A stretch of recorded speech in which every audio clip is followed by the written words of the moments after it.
Kevin, while you're waiting for that, there'll be some documents that need to be shared. If you can go into the screen share and allow everyone to share those, then anything that Nikki or Terry or I have, we can share. All right. Hold on. Zoom and YouTube are having a problem communicating, so I'm working with it. Hang on just a minute. Mine just popped up and said we're live on YouTube. Yep, mine did too. All right. Screen share.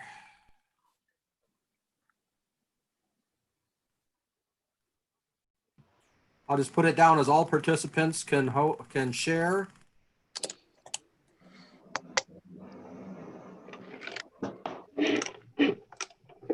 And pause just a second, please.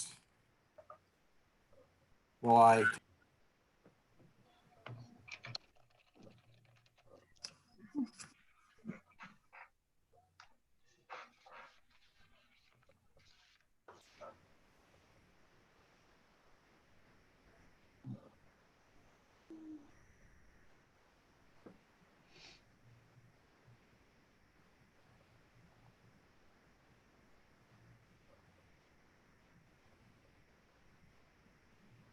All right, Suzanne will be calling in.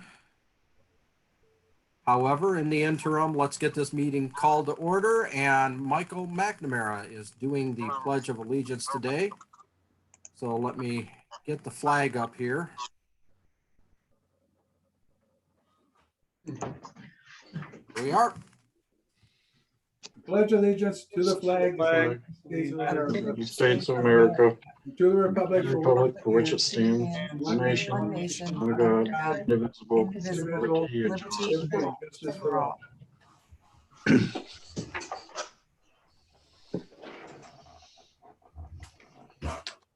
All right, with that, Rick, would you like to present your budgets? Do you want to do public comment, or you didn't have anybody signed in? I'm sorry, we did not have anybody for public comment, so you are free to take the floor. Okay, I'm going to let Nikki start with her 1920 final budget. We've talked about it in committee last week, but Nikki, why don't you go over that briefly, and then we'll start talking about ideas for next year. Okay, the June 2020 budget workshop overview document that you received for tonight, it has, I'd say towards the middle of the page, the fund balance effects of that latest cut in foundation allowance. As you can see there, here, maybe I can, does everyone have a copy of that, or would you like me to share on the screen maybe? It's this one. Yes. You can go ahead and share it, Nikki, that's Yeah, fine. let me see if I can. Okay. Okay, can you see this guy? Yep. Okay. Yes. All right. So with the latest reduction in foundation allowance here, of we're estimating 700, even though it's it could be less than that. So and our blended student count for this year, this is the cut here, this $1.876 million cut to the 1920 budget. We did some rearranging. We're pretty late in the game here to cut anything. The purchasing window ended May 15th, so folks are already, not supposed to be purchasing additional items regardless. So what we did do is we pulled back some of the funds that we'd moved to capital projects in an effort to, soften the blow here.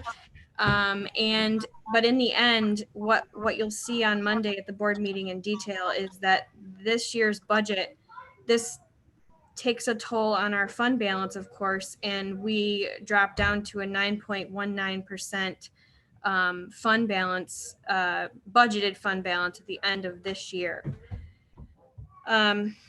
Of course, it will be better than this, as always, but this would be the conservative estimate. And as I said, Rick and I talked, and there wasn't much we could do this late in the game. Really, what's left to hit the budget is staffing. So aside from making staffing decisions right now for contracts that go into the summer, there really isn't anything else we could do. We did reach out to MT. I know John had asked about that. They were not willing to revisit our contract for the copy machines. But yes, so this is what you'll see in detail on Monday in the final revision.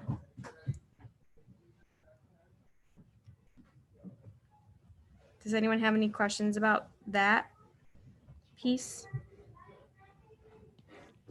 Did we reach out to First Student or is it Edu staff that we use now to see if anything they could do there? Did either one of them get PPP loans or anything, or we find anything out about that at all, Rick? You're muted. Oh, I'm muted, that's right. You're unmuted now. There we go. Okay, so, you know, the pay for those groups are coming to an end as of Tuesday next week. So there wouldn't be a large amount to recapture there. I don't believe that either one of them have applied for or gotten the loans. So again, at least for this year, the 1920 budget, I don't see there being any savings there. I think we just need to remember moving forward when this happens that we gotta take an axe to it pretty quickly, because I know you and I talked about it back in April. Yeah. So, yeah. Yeah, I mean, at the beginning, that wasn't the guidance, and it really wasn't the thing that most places were doing. And moving into next year, if we are in an environment that doesn't require services, my hope is that isn't the guidance, because like you said, there's savings to be had there that doesn't touch instruction. Right. Yep. Okay. Milt, you had something to say? Yeah. Is it positive that they're going to pull back that funds, or thought I heard some talk where they weren't going to do it? I haven't, and maybe Nikki knows more, but I have not heard yay or nay on that. The associations, of course, are recommending that you plan for the worst and cross your fingers, but we don't know of anything that's imminent that would change fiscal 1920 or 2021 at this point. Okay, thanks. When do we traditionally get our payment each month from them? Or The 20th of every month. the 20th? Okay. Mm-hmm. And did we get it for May? Yep, and May was just the usual payment. There wasn't a cut in it yet, so Okay. May was good. Okay. Hey, Nikki, how will they pull it back? In one lump sum, or what would they do? So they pay through the end of August. So really they have 3 more payments left, and they wouldn't have to pull anything back. They would be reducing our total and then dispersing less, because we have enough months left to make up for that cut, if that makes sense. Okay. Yeah, so in essence, it really wouldn't be a pullback. It would just be a reduced payout. Right. Okay. Any other questions on fiscal 1920 and where we end there or why?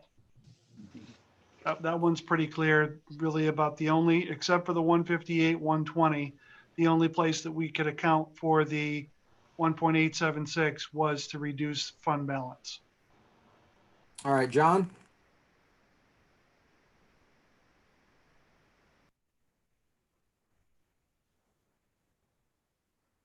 John's You're muted. muted, John. Can you hear me now? Yep. Can hear you now. I was saying, do we have the cash and reserves to cover these non-payments for the next, 4 months.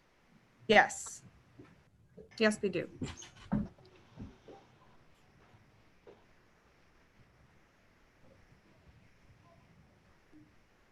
All right, then.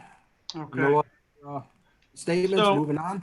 Then we move into the discussion, which should be the main course here this evening, to talk about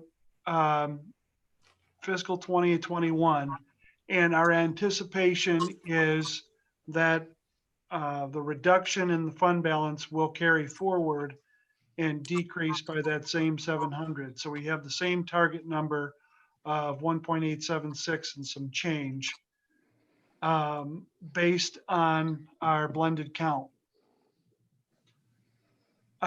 There's a table down below that shows some of the potential cuts, and we've been working on another one. I'll screen share this document to talk about what we've done so far to edge toward that number, and then what some of the other areas are that we could go into to get the rest.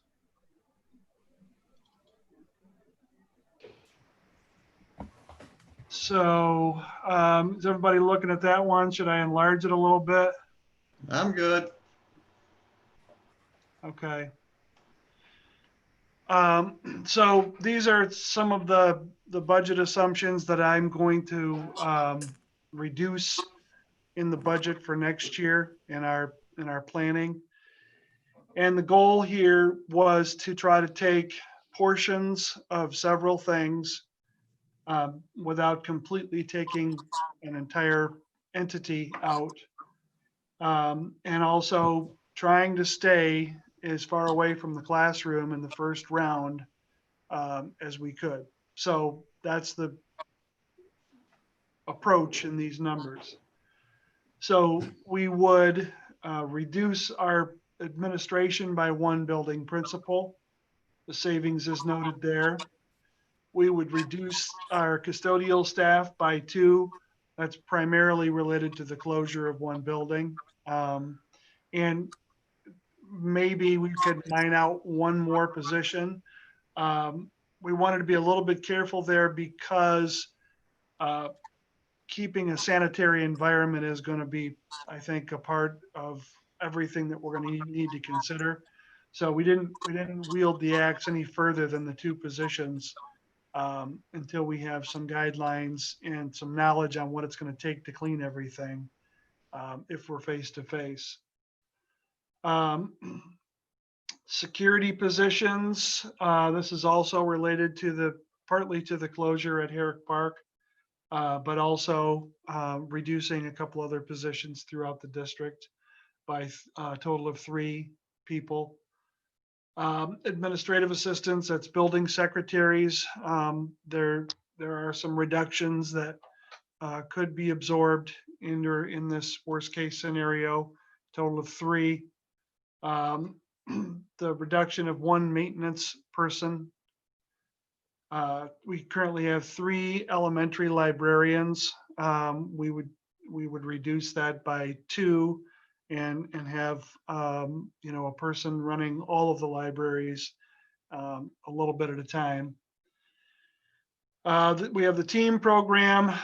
Those teachers, we would pull those numbers out of the budget. Some of the non-personnel savings related to the closure of the East Steam, that can only be an estimate because we don't know what those actual costs are. But in terms of setting the budget, we've chosen a number that would be conservative and realistic. The transportation savings based on the 3 to 3.5 routes that would change based on the reorganization, not only of the buildings, but also in the routes. That saving is significant. We've talked about the school nurse. Was in a meeting earlier this week that with the health department, they're actually going to be recommending that districts that don't have a school nurse go find one. So we're in a pretty advantageous position. We already have one. She's currently budgeted for I believe 32 hours a week. Is that right, Terry? So this would be an increase in the nursing budget because um, we just feel like that there's going to be an increased need for the medical support for testing, temperature taking, response, all of the things that you might think of in terms of medical. We're also going to pull back the general fund contribution to the community pool. The community pool has its own 0.25 mil collection on local taxes. So there is a portion, the large portion of their funding comes from that quarter mil. We would just be pulling out the 44.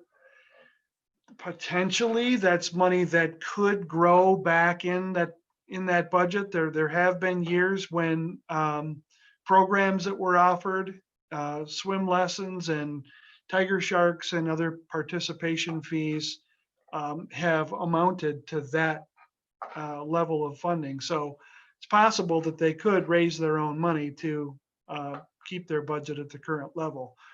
We're just going to say that the district isn't going to contribute out of the general fund. With all that said, it gets us to $847,052. And then you have to drill down into some other areas. We haven't at this point talked about a reduction in building level discretionary amounts. And we haven't done that yet because we just don't know what we can afford to do without. And at the same time, we know that we're going to have to purchase more Chromebooks than we usually budget for. Typically in the budget, an additional 400 Chromebooks is budgeted for. Chromebook with a license is about $200. So there's about 80,000 in the budget already for 400 Chromebooks. We're suggesting that we may need another 500 on top of that, but we could use at least a portion of the CARES Act money that we were appropriated to cover those costs. So we're not looking at that purchase as a hit to the budget or a savings. Then you get to the reduction of certified staff, removing teachers from the roster and then building a schedule that is based on the number that results. Our estimate is between 7 to 9 people. And it used to be that when you budgeted for a layoff, you could just go to the salary schedule and count the number of employees up until you got to a number. But layoffs are now connected to evaluation score. Evaluations will be complete on Friday. So at that point, then we would be able to get into doing the addition to find out how deep into the staff you would have to go to get the extra almost $1 million that you would have to save to get a balanced budget. Again, and I've told the staff this, setting the budget for July 1st doesn't necessarily mean that that's the program that will be opened when school begins. But we have to have a budget by July 1st, and we don't know what our income is going to be, in this case, probably well into October. So we have to start with something. And that's an area that the certified staff, as you can see in the other document, we spend about $13.6 million in certified staff. So when you're reducing those employees, you get to $1 million relatively quick. We're talking about the restructure of the business services. I know Monday night, the board is going to decide if we're going to continue a contract with the ISD for business services or bring that back within our organization. We have kind of wrapped that into business services and the HR position based on the fact that we have accepted Mrs. Keebler's resignation. So when you take what we're spending on business services currently, which is about $265,000, and the salary and benefit package for the current HR director, we're somewhere around $350,000 total that we spend. And we are talking about bringing that back within the organization and keeping the number in the budget for the total package at $300,000. That would probably be a budget director, an HR person, and a couple of support people between payroll, accounts payable, some accounting, those sorts of things. We don't have them specifically designed yet. We were more at this point shooting for a number. And currently between business services and HR, there are 6 individuals. If we reduce it to a total of 4, we believe that we can get to 300,000 or potentially less. But fattening that number up just a little bit to be conservative in terms of reduction. We also have talked about reductions in athletic transportation in a new environment. It's going to be probably difficult with CDC guidelines to transport by bus anyway. So that may be a number that we could estimate in looking at the athletic budget. And then the board has also talked about pay to play and the numbers that generate. We have looked back historically through pay to play, and the numbers range from somewhere between $50,000 and $80,000 income based on what we have charged in the past and participation levels. That's also a difficult target to shoot for or to budget for. It would probably be wise to, if you were going to budget for income to balance the budget, you would budget on the lower end of that range that I mentioned. So maybe 50,000 if you were going to use that number to help balance the budget. So that's what we have suggested so far. And these are the ideas to spring conversation and let you ask questions, make suggestions under other areas to consider so that we could come back to the board with some real numbers for discussion at the January 8th or June 8th board meeting. So I've talked a lot. I will listen now and entertain questions and thoughts.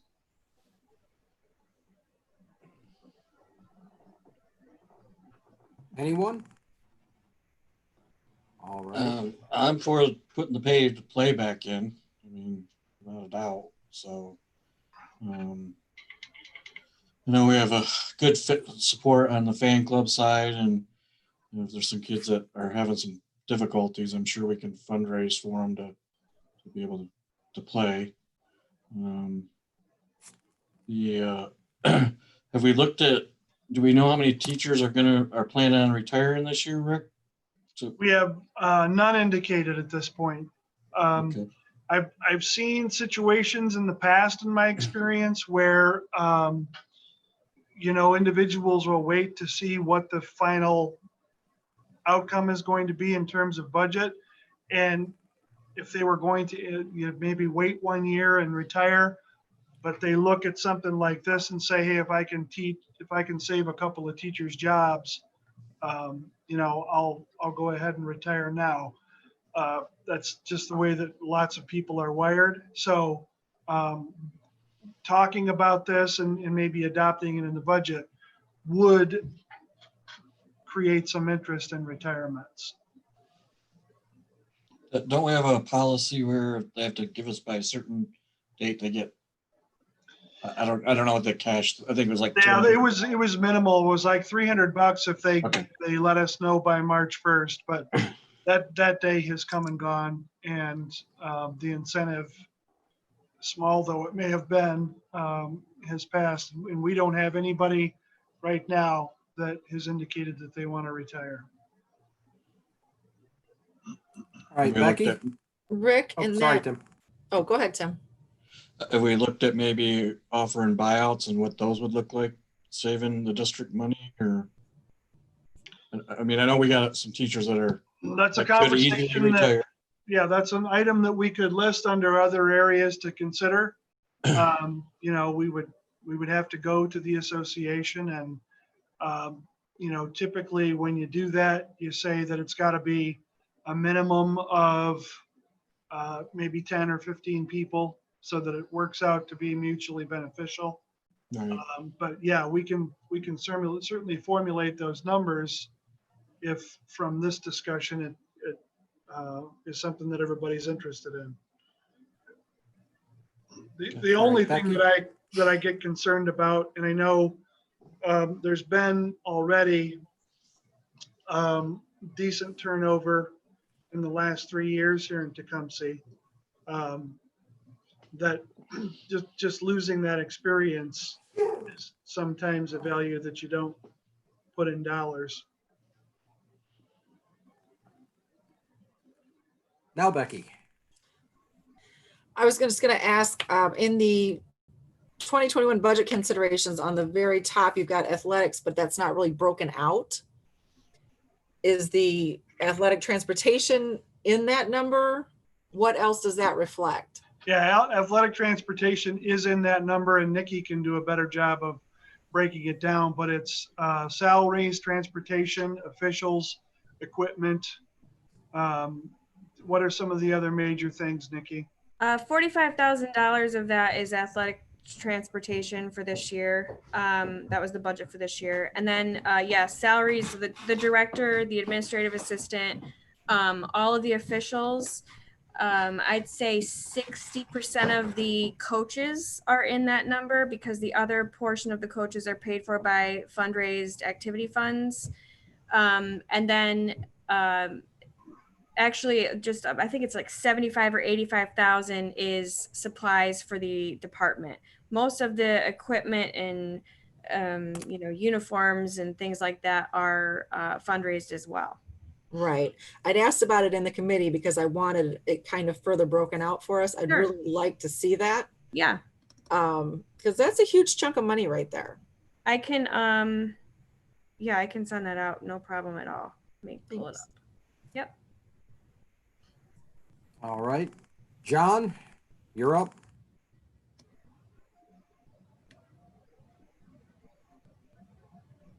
There were just a couple things that I had concerns about. The big one was the custodians. I think we're actually going to need more custodians based on the CDC guidelines and what I've seen. Because I know our current staff, we were running into some issues earlier in the year with, you know, the school and its cleanliness. So I struggle with that 51,000 in the custodians. When I was reviewing the shared services agreement and some of the money that we spend on that, I can definitely see some savings in there. I don't know how much that'll be, but there's definitely some savings in there. And then as far as buyouts go, we have to be very careful with our cash this year. We can't be spending cash to save money down the road. And I agree with Rick. We have to be very careful about losing, you know, some of our teachers who have been here for a long period of time, who are kind of a staple in our schools. So I'm not sure if I'd be, interested in looking at buyouts right away. I think that would be kind of a last ditch effort, especially if we have to spend money on top of what we would already spend to save down the road. I think our focus right now has to be saving money immediately, not the effects that it's going to have 3 to 5 years down the road. And that's it. Right. And another thing that I thought of, and I guess I shouldn't make the assumption, but for this discussion, we didn't talk about dipping into fund equity at all. And we're already at a projected 9.19%. My assumption there is the board would not be interested in trying to create more savings by shrinking that number. But if anybody wants to talk about that, I'd be willing to listen.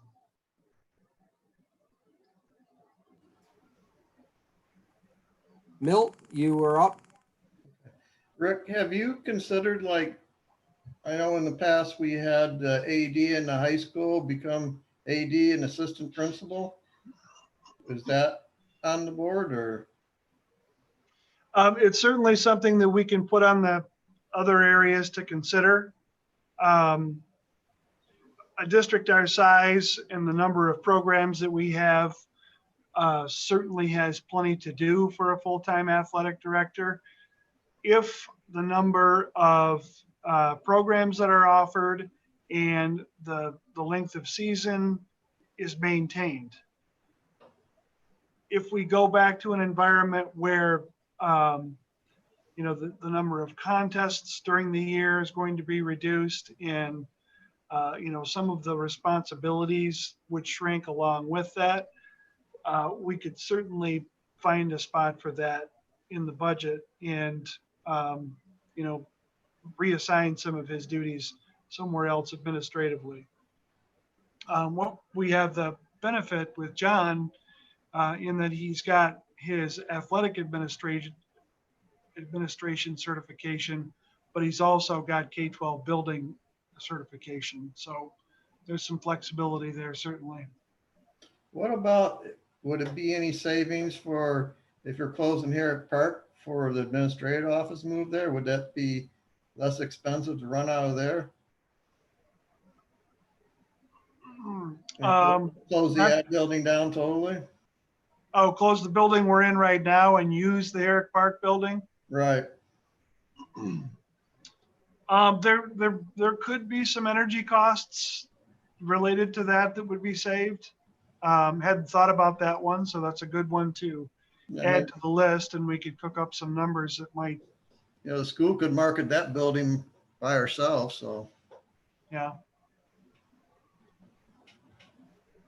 Yeah, it might. It would maybe adjust some of Nikki's numbers on her savings for snow removal and things like that if we had to continue to maintain that at a level for a working building, but those are relatively small numbers. The custodial increase would be minimal, but you know, there could be, we would have to probably adjust those utilities and snow removal. Just thought I'd throw it out there. Yeah.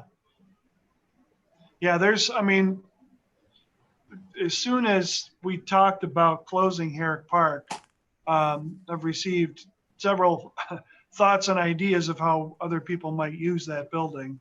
So I'd probably be surprised if it does actually sit in mothballs, but we'll see. All right. We have Becky, you had something to say? Yeah, dude. You're muted, Becky. I unmuted it when you unmuted it. Continuing on what Milt was saying, was the city marketing that? There was something going on with the admin building. Well, the city received a status that would allow us to access a group that would market the building. Okay. And I think that that's being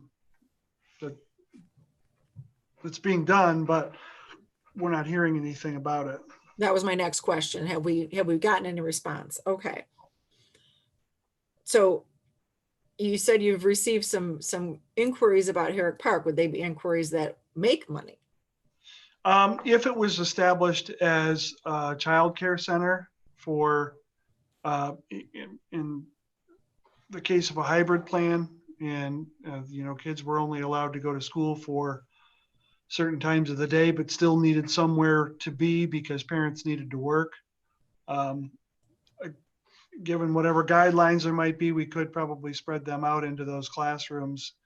But, you know, there would be additional staffing costs too. So it's hard to tell what that income might be.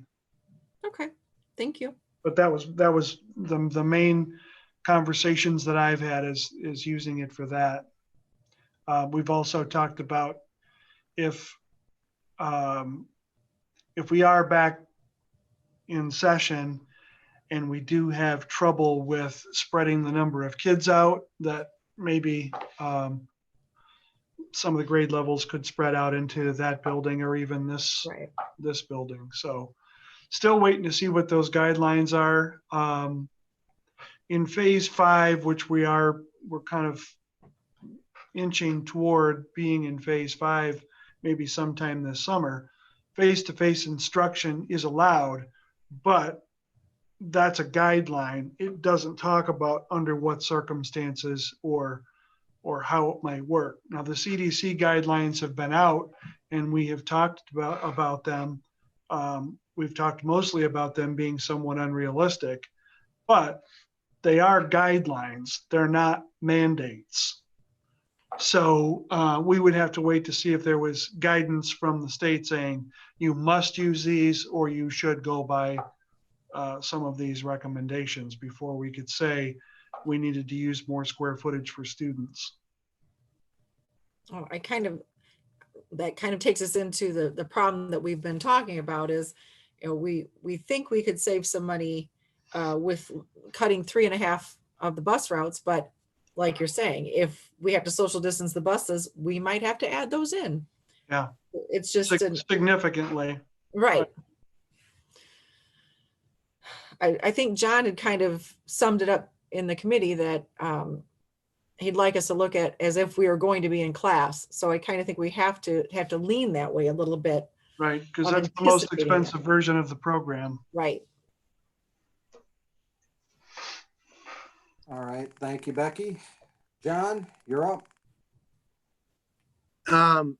What Milt said about the admin building triggered something. I think that we have spaces outside of Herrick Park that we could move people from the admin building into, if I'm not mistaken. And I know that the numbers for closing the admin building are out there somewhere because we talked about it during the reconfiguration process. Mm-hmm. But I think it might have been somewhere between $80,000 and $100,000 to close that building.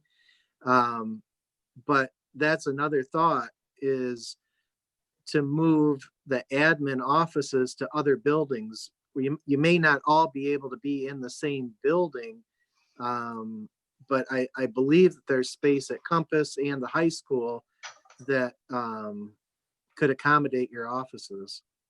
Okay, that's something that we'll look at and develop costs related to it or savings. That way we wouldn't have to, because I like the idea of maybe moving you to Herrick Park, but we wouldn't have the utility savings. And I don't know if it makes sense to try to heat and cool that entire building for, you know, a handful of staff. So you'd probably be better suited to stay in the admin building. Well, to that, I don't know as it makes a lot of sense to heat and cool the entire admin building for a half dozen offices either. So maybe the best solution out of that discussion would be, hey, can we leave Herrick Park and the admin building idled and maybe save money in both those buildings just by moving the admin offices to the other buildings in the district?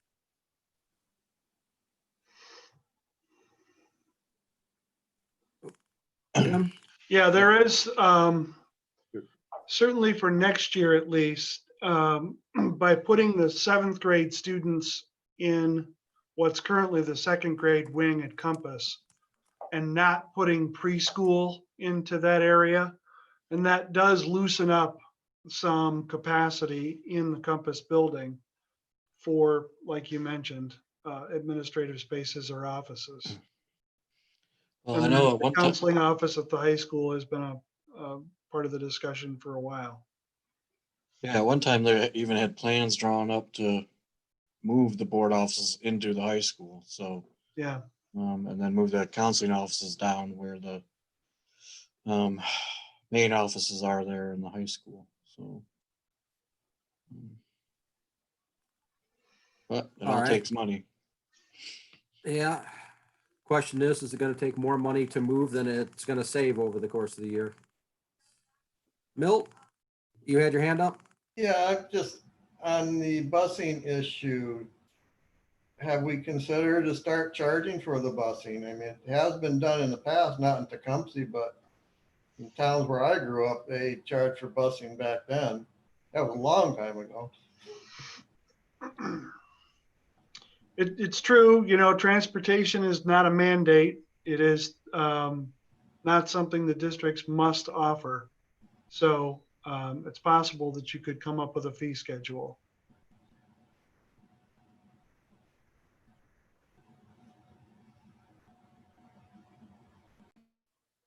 You probably would at that point run into some school of choice issues. So that would be the, you know, biting off your nose to spite your face conversation. Yep.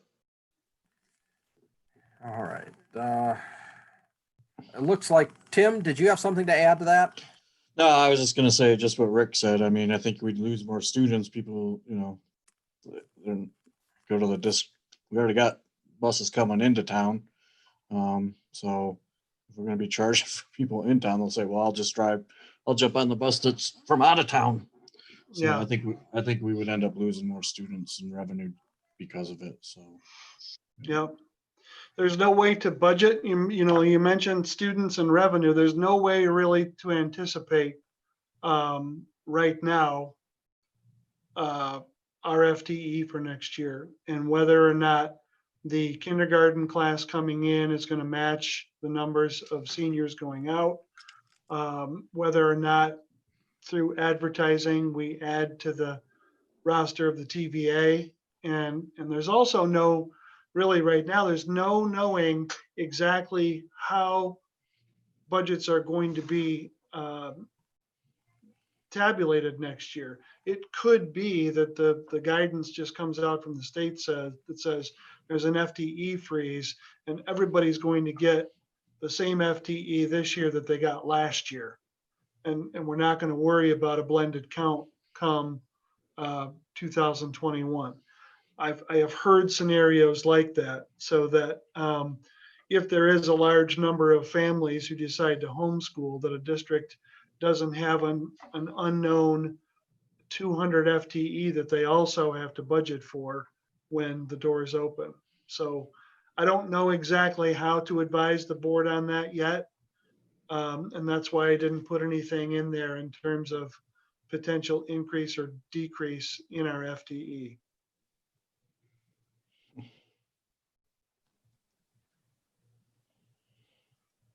Muted. Sorry about that. Thank you, Rick. John?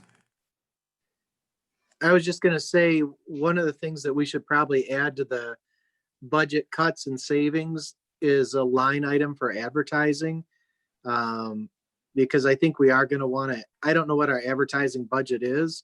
I'd like to know what that is, if we even have one. But I think, one of the things that we should probably be doing is advertising the TVA, so we can pull in some additional students. John, I used some of the CARES Act money and increased the advertising budget for the TVA by $10,000, which was double what we had spent in the past. Thank And you. we're looking into not just print media, but radio and television as well. Sounds good. And All that, right. because it's CARES Act money, doesn't impact our general fund. Okay. Thank you. And Becky?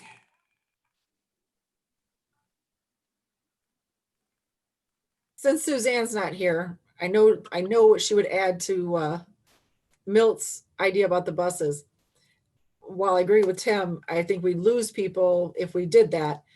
But as Hilderly said, this isn't a mandate. We could ask people that need it to sign up for it. So we're not sending buses down routes that the kids are getting driven to school. You can go by any school during drop off and pickup and know that there's a lot of parents that take their kids and pick them up. So that might be something to think about going forward, that you need to sign up for the bus route so that we know who's utilizing it. The other thing about bus routes that we haven't done is we're trying to stick to the general guidelines that we've had in the past of no more than an hour-long bus ride. Mhm. If we extended that to include a 90-minute threshold, you would then shrink your routes also. Again, is there some risk in that of a parent who lives near a boundary district who's willing to transport in under that 90 minutes? There's a risk that a family might say, fine, if my kid's got to be on the bus for an hour and a half, I'll send them over here where they're only going to be on for 40 minutes. There's Right. risk. Indeed. All right. Thank you, Becky. Do we have any other comments on this topic? Oh, looks like John. I was just gonna say, I don't know if we have done this in the past, but I think one of the issues with the bus routes has always been that, you know, we go by the roster and where we think kids are gonna be, but it might not be a bad idea this year to make it mandatory for people to actually sign up for the bus. You know, we're not gonna automatically go places where we think there may be students. We actually have to have people sign up for it. And they may only ride the bus once a week, but at least if we had a mandatory sign up for bus service, we would know where we have to go. And, you know, we should probably try to get something like that taken care of by August 1st. So we have time to adjust the routes. Okay, yeah, I'll talk with Ben about that. Thank you, John. To add to the bus discussion before I get to Milt, I think that even in an hour, it's a little bit discouraging as a parent, having been in that situation where it takes our kid an hour to get home from school. You end up picking them up as much as you can, and then the bus is running by your house without stopping anyway. I think the risk of pushing it out to an hour and a half is probably pretty high, particularly with elementary school kids, the younger set. And when you get up to high school, a lot of those high school kids, they're home for 15 minutes, 30 minutes, and then they're back out for whatever activity they're going to in the evening. That extra half hour on their bus routes is probably not going to work for them either.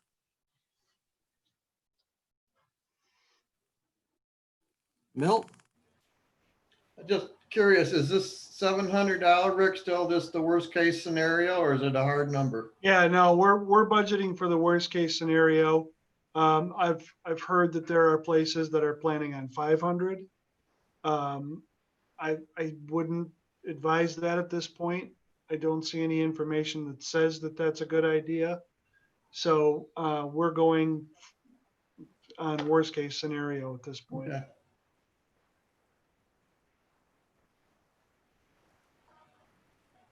All right. Is there any other discussion on this? What we'll do is we'll take the information from tonight's discussion and we'll start to crunch numbers again so that on Monday, you can see this document again with some additional information. The breakdown of the athletic budget that Becky talked about and some of the scenarios with closing this building and maybe using other spaces. We'll put some numbers on those things. It'll be on the agenda as a discussion item again. And then between the 8th and the 22nd, we could have another budget workshop where we really start to get serious about what are the things that we most want to consider. And then the June 22nd meeting is the budget hearing where we have to have a proposal.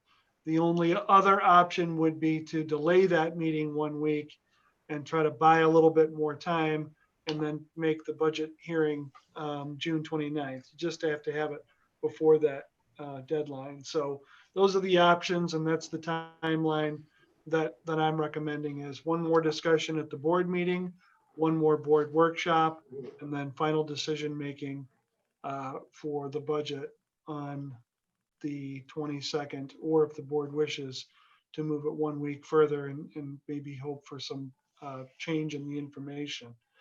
What can happen between now and then with evaluations for teachers coming in this week is that probably by a board workshop, I could give you real numbers as to how far the cut would have to go into certified staff. All right. When we've done the buyouts before, when we talk about a buyout, it's not like a $20,000 buyout. I mean, what was the number when we've done those in the past? Do you know, Rick? Or In my experience here, the buyout number has ranged from a one-time large number like 30,000 okay, to $10,000 payments over maybe 2 or 3 years. okay, So there are different ways that you can approach that. And then the hope is that you buy out people on the top end of the salary schedule and then right, either, don't replace those positions or, you find savings and new hires that help balance the budget. right. All right. John? The only thing I was going to add to this is, oh, now I lost my train of thought. Never mind. I'll come back to it. All right. And of course, between now and our board meeting discussions on this, if anybody thinks of anything, shoot an email to Rick and he'll look into it and put it out to all the board members, the question and answer. John, you had your hand up again. Did your train come back? My squirrel came back. Yes. Thoughts on doing a survey to the parents with their thoughts on coming back to school in the fall. Are they comfortable with, butts and seats? Are they comfortable with virtual academy? Are they comfortable with a hybrid? It may not be a bad idea to just get a survey from parents to give us an understanding of what their thoughts are with their kids for planning purposes. Because I know we still had that. We did at one point have access to SurveyMonkey. Yeah, we And- do have that account, and I can show you that right now.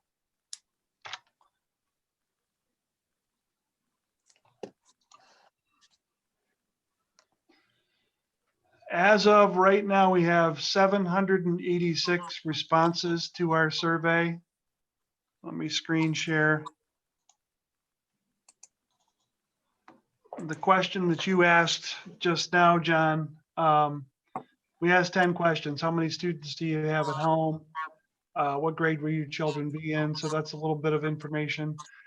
Do you have reliable working internet at home? Right now, 87, almost 88% of the people are saying yes. Around 900 people would be about half of the email addresses or half of the families. So we're close to half of the families that we serve responding to the survey. And at each level of response, the percentages have been pretty much the same. When I checked it and we only had 200 respondents, the numbers were roughly the same. About 90% of the people are saying that they have reliable internet at home. How many TPS issued computer devices do you currently have in your home? Most of the numbers are 0 or 1. How many working non-TPS devices do you have? 1 and 2 is the primary number in that answer stream. If school returns to full online instruction, how many devices would you need? We asked that question. 0 or 1 make up 75% of the respondents. This one was interesting, the level of confidence in their ability to participate in distance learning on a scale. They're only at about 55% confident. So that's telling us that not a lot of people are in love with the idea of being online. Most of their concerns about full online instruction are their ability to support multiple children on the online version. Rigor, the amount and the quality of work. I think that they're really kind of reacting to what has been done so far in the continuity of learning plan. It was not as hearty as it would be in the fall when accountability would be back in place. And then a lot of people interested in validity, making sure that kids are actually doing their own work. So here's the question that you asked. If school returns in person at any time during the 2021 school year, how likely are you to send your children back to school? 57% are very likely, 17% likely, and 8% somewhat likely. So that all tabulates to about 83% of the people saying that they would be some version of likely to send their kid back to school. So we're talking about this in our planning sessions moving for next year. You have to have a plan in place for if 85% of the people are comfortable sending their kids back at some point during the school year. What do you do with the other 15 to 18%? Can they be just transferred to the TVA? How does curriculum match so that if there's a vaccine in February and everybody wants back in, how does that work? So this Distance Learning Action Committee is the group that's working on this information. But the survey's out there and we're encouraging people to continue to interact with it so that we get as many, get as close to accuracy as possible. And then there's almost 400 comments and they range from their concerns about the internet to concerns about rigor and things like that. So haven't gotten completely through it yet, but yeah, the questions are being asked.